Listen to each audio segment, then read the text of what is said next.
Welcome back, brothers and sisters. I am Braden. This is Langley Outdoors Academy, and thank you for stopping by. All right, guys, today we're going to dive back into the Washington Post, another opinion piece, but it's not what we typically cover. Now, as you guys know, on Bullet Points, we dive into the left's echo chamber on editorials, opinion pieces, and interviews, and we really kind of interrupt that ecosystem because we are going to pass the blessing of the Second Amendment along to the next generation because it's our right. It is imbued in the Bill of Rights in the Constitution. But what's important about this is we aren't like the left on this one particular approach. We don't always focus on the negative. I'm not here to stir you up. I'm here to give you what I see and what I can bring for you for conversation pieces for you going forward. We're multiplying. We're force multipliers. Okay? This right here is interesting. And check it out. Everything's linked in the description box below. And I want to know what you guys think because this is important. I will hit them when they do bad and I will highlight them when they do positive. And this is an interesting take. I want to know what you guys think. Let me know. Opinion. An overlooked contributor to the rise in homicides, fewer witnesses. Now, we all know there's been a rise in homicides. There's lots of stressors. There's lots of different things going on. The only difference is we don't blame guns because they're an inanimate object. But listen to what this author did, this opinion piece author. This week, the FBI released grim crime statistics for 2020. While crime overall went down, the murder rate rose 29%. A substantial increase over 2019, though still well below the historic highs of early 1990s. Now, at this point, I'm thinking, here we go again, gun control, blame guns.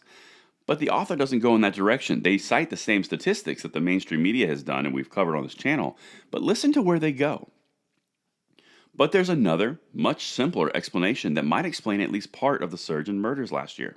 There are fewer witnesses. Okay, that's interesting. Let's keep diving in. A large body of academic research has found a strong correlation between the crime rate and and the number of police officers on the street. Okay, well, that one's kind of an easy one. But this next piece, you don't see this in places like the Washington Post. But murder is different. The three biggest drivers of murder are domestic violence, gang violence, and illicit drug trade. Those three things are all criminal activity. Okay?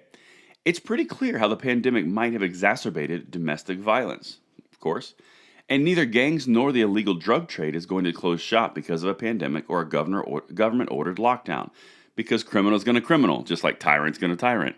Criminals continue their behaviors and their illicit materials because they don't confine to laws, which is why gun control doesn't work. But it's an interesting observation. Addicts don't stop needing fixes.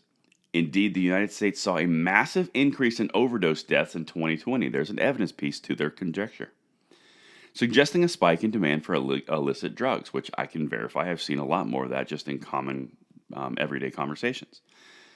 Meanwhile, as cops fell ill with COVID-19, cities also saw reduced enforcement and police presence in high drug-trafficked areas.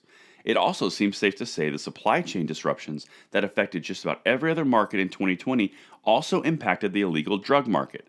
100% correct, especially from an economics perspective. But what did that cause? And it makes sense when you listen to the outcome of what this person is saying. All of these factors would create mass uncertainty in illicit drug markets, which would send dealers and gangs battling for control of the new landscape. You're seeing this in corporate environments as well. Business across the board, health, you're seeing it everywhere. There's been such a shakeup in the supply systems, in the logistics systems, in the approaches to things, the way that we consume. Everything has changed. You guys know that as well as I do. That's our whole lives, the way we consume products temporarily has changed. It's not gone away, it just changed the medium. The drugs, it makes sense. And that would also lead to a shakeup. And if you're in an industry where you have guns as in place of laws, that does make sense there'd be more violence.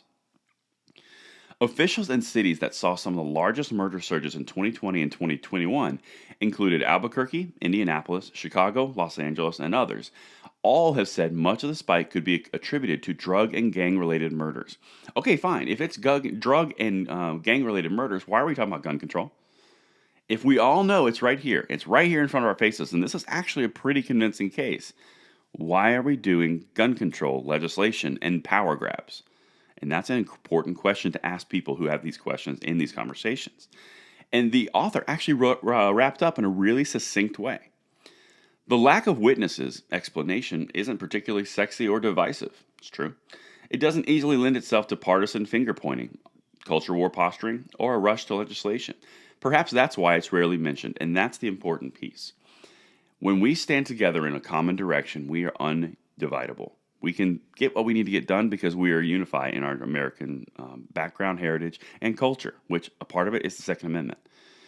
But the important piece here is this person is basically saying, here's the problem. We're not talking about it because there's no political gain. And that is an important piece for this bullet points. Let me know what you guys think, and I will see you tonight at the 9 p.m. segment.